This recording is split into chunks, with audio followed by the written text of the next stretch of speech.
नमस्कार। श्री कृष्ण अर्जुन को बताते हुए कि कर्मयोग क्या है, उनसे कहते हैं कि हे पार्थ, सभी कर्म कार्य हैं, लेकिन सभी कार्य कर्म नहीं। कर्म उस कार्य को कहते हैं जिसके साथ फल की आशा जुड़ी हो। मनुष्य सुख, संपत्ति, प्रसन्नता की आशा रखकर कार्य करता है, अथवा या कहें कि फल की इच्छा को ध्यान में रखकर कार्य करता है, तो वह कार्य के फल से जुड़ अथवा बंध जाता है।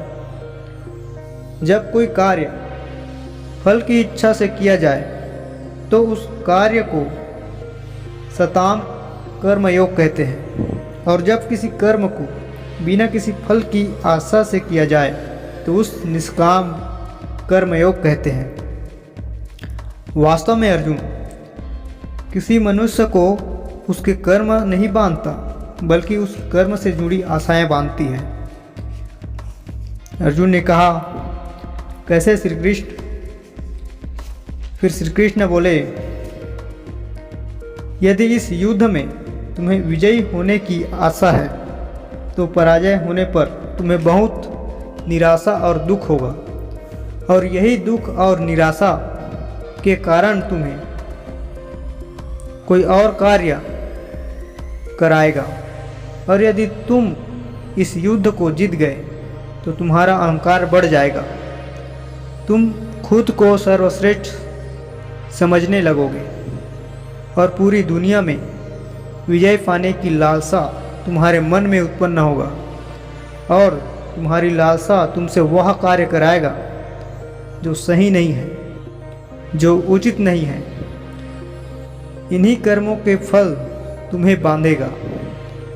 जरा सोचो अर्जुन, यदि इस युद्ध में तुम्हें जीतने का मोह न हो और न ही पराजय का भय, तो इस युद्ध के अंत में तुम्हें दुख प्राप्त होगा या सुख प्राप्त होगा? अर्जुन ने कहा, न तो दुख प्राप्त होगा माधव, और न ही सुख। तब श्री कृष्ण बोले, अर्थात तुम्हारा दुख और सुख, हताशा, निराशा और अहंकार इस युद्ध के कारण नहीं है। युद्ध के साथ तुमने जो आशाएं बांधी है उसके कारण है। क्या यही सत्य नहीं है पार्थ?